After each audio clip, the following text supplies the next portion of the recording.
Hey everyone, my name is Eman, and today I will be doing my final blind review for Vox Machina episodes 10, 11, and 12. So let's get into it. So episode 10 was the final setup episode, just getting us ready to go to the finale of this whole season, really. All of the build-up releases in episode 11. So episode 10 is the final bit of build-up. We get some really good information about Percy's demon thing, which I don't think had a name, not one that I heard anyways. So Percy and his demon is introduced and further explained when Pike touches him, and there's that really cool visual of like seeing his soul being all devilly, I guess. And that was very good, showing us what will come in episodes 10 and 11.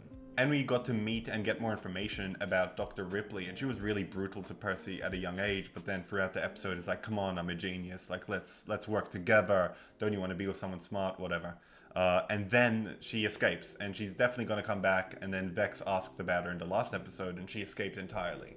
So she's going to be a returning villain, maybe a neutral party. I don't know what she'll do, but she's definitely going to take another role in this campaign. And in this episode, it's pretty clear at some point there will be a betrayal, but it was kind of like a, will it be Dr. Ripley, will it be Cassandra, was what is on my mind, at least. And then the fact that it was Cassandra, I predicted, but it was still painful to see through Percy's perspective. That really hurt him.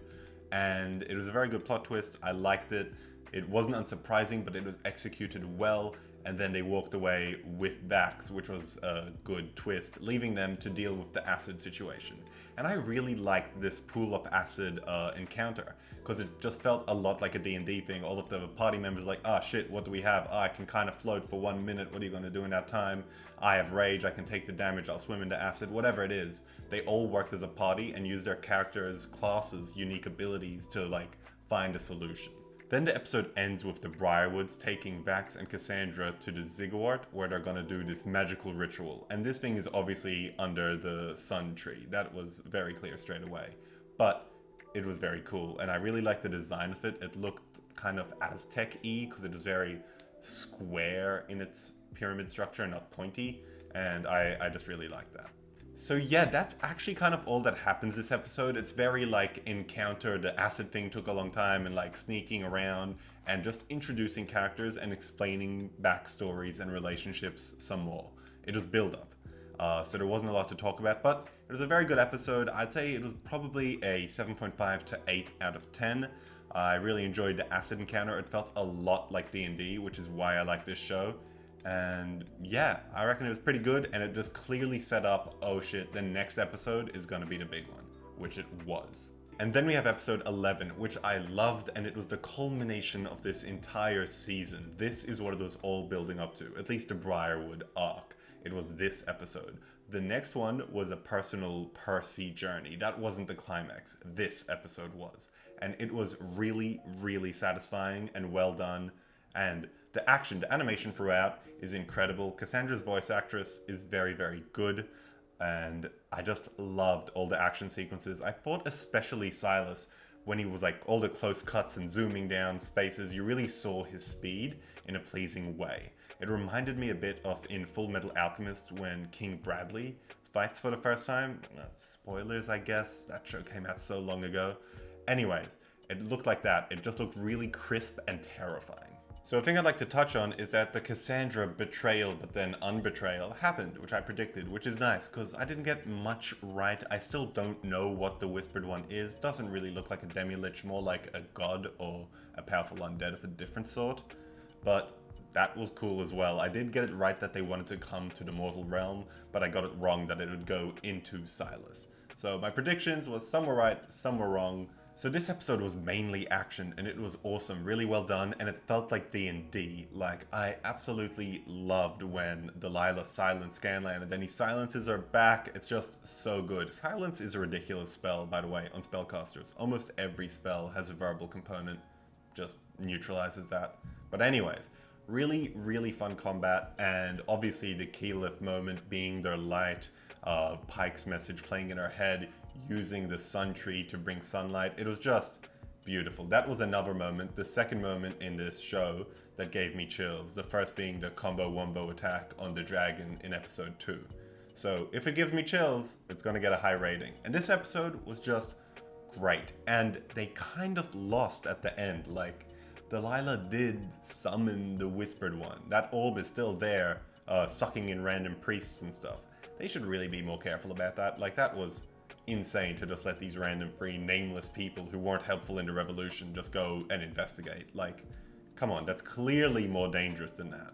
I'm kind of all over the place. The episode ends with Keyleth kind of taking a hit for Vex from Delilah and dying-ish. Dying, like she wasn't really gonna die, I don't think. I was a bit worried, but I feel like there's so much unresolved story. It would have been really devastating if she perma-died. But I actually think that the way they healed her was really sweet and wholesome and like would have been more impactful than a simple revivify from Pike. I thought it was really good that Pike just vanished out in the last second. In the fight, there were so many really fun moments. Like, so many.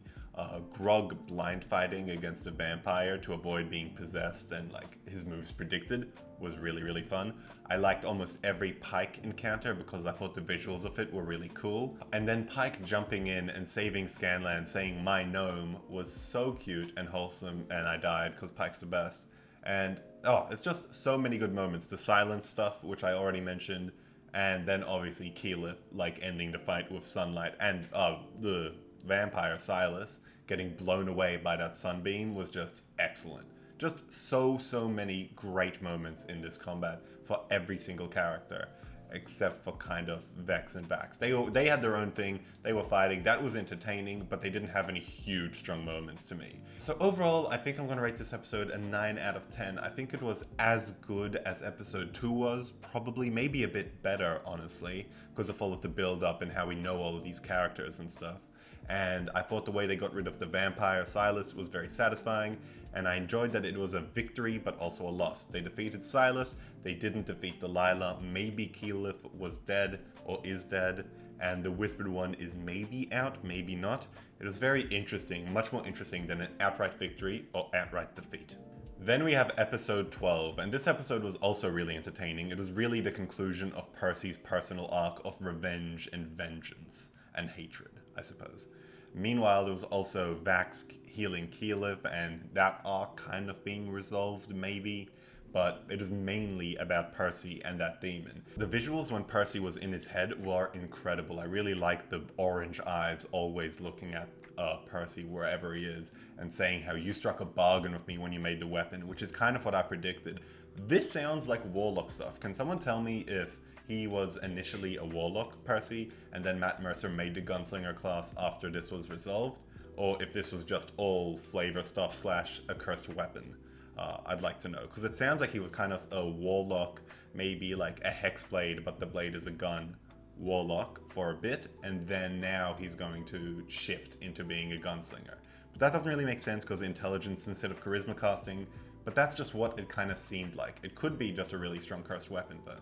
Vax cures Keyleth using her style of magic, using all of the herbs and stuff and spitting on them, and then just asking Scanlan for magic in a vague way, which I thought was a really interesting solution. When you don't have anything and you don't want the character to die, I think that this is a justifiable way of a character who can't heal, a rogue, finding a way to heal someone in a pickle. But on that note, why doesn't Vex ever cast any magic? Is there a story reason? Because that's exciting. But if not, she's a ranger, right? She should have at least some spells. Or is she a fighter, an arching fighting style fighter? Because I thought she was a ranger, because she has a familiar. But back to Percy and the demon, ultimately he beats him being like, friendship and forgiveness is better than hatred. And, you know, you're right, Percy. Congratulations, you got there. And I'm really glad that Cassandra killed Delilah. I couldn't let her live. That would be so devastating. And I'm glad she's dead. That's done now, and I'm glad Cassandra did it, and she had a really good line afterwards, like, you forgave her, but I didn't. Good stuff. I like that. She wouldn't have forgiven her after everything, all of the years, plus everything that happened to Percy that had been inflicted upon her. Cass definitely wouldn't forgive her, so I'm glad she did that. That was very pleasing, and I'm also glad that she's in charge now. I kind of saw that coming, like, if she isn't gonna die, then she's probably gonna be leading this town afterwards as the Rolo. So after the conflict, they go up, they are like, okay, Cassandra's going to be in charge, we're going to take our leave, where are some horses? And then Keyleth just explains the mechanics of a spell, and I love it. I think it's so funny. Like, she just dead set explains everything about it, like almost to a meta point. Like, it needs to be a tree I can see. I can do it once per day. I couldn't do it before because I wasn't high enough level, but now I can, and yada yada yada. And I think it is really funny, and I love it. I love the little tongue-in-cheek D&D references that are made in this show, and I think that it's a very good one. Then they go back to Amon, and the whole party's together. Pike is back. Everyone's there in their house. They're all just vibing. Percy is working on a new weapon of some sort. Then they are invited to the council because Uriel has an announcement to make, and basically he announces that he is no longer going to be the sole ruler. After taking inspiration from Vox Machina and the wisdom in many, he's going to make it a council, which I think is a really fun touch, and I like it. It's like the party influencing the world around him, which is very important in D&D. Anyways, he does this, he announces that he's going to say who the other council members are when 4 dragons blot out the sun and come straight for the castle. And that is where the season ends. Now this is so exciting. I'm very happy about the dragon cults being in this story again. I was really interested about them, and I'm super keen they're back. It's probably going to be, the 4 dragons are probably going to be white, black, red, and green, seeing as the blue dragon was Krieg / Brimescythe, and he's dead. So it's the 4 other ones coming to get revenge on Vox Machina and Amon at large. So I quite like the epilogue with the dragons coming in and like, we're the next bad guys. But I kind of wish the party talked more amongst themselves in the final episode. I wish like half of it was them at the castle being like, hey, this is how I feel about this. Hey, how is your god stuff going? Hey, are we gonna go meet the Arashari? What the hell is Grog? Like, what is any backstory for him? What about Scanlan as well? We know basically nothing. So I think we will probably get an Arashari arc. I don't know the name of that tribe, but a Keyleth focused arc is probably going to happen next season, as well as more dragon stuff, which is going to be endgame. Very, very endgame. But there's going to be a bit of it in every season, like how there was the first 2 episodes this time. So I think there'll be some dragon stuff next season, and then probably Keyleth, because we know nothing about the other characters. But yeah, overall, I would rate this episode probably 8 out of 10. I thought it tied things up nicely. I thought the visuals with Percy versus his demon were awesome. And I think that that whole Briarwood arc wrapped up very cleanly, and then they left and are onto different things, with also some bits of it staying with them, such as Percy now having a sister. Maybe she will be part of the council going forward, who knows? And also Dr. Ripley being a player and stuff, and him having a gem in his hand, and I'm wondering if that is a residuum gem, which means that he might be a bit of a spelly guy in the future or something, or at least a magic amplifier, which is exciting. Either way, I'm really excited to see where the show goes. Maybe I'll watch Critical Role, maybe I'll wait for Vox Machina, maybe I'll just watch campaign 2 or 3. I don't know what to do. Can someone direct me? There's too much Critical Role and I don't know where to start. And that will cover my blind review of Vox Machina Season 1. Thank you guys so much for going on this journey with me. I hope you guys enjoyed it as much as I did, and I will see you all on the next Critical Role related thing I do, which you should let me know in the comments what the next thing I should watch is. Thank you so much for watching, and I'll see you next time. Bye!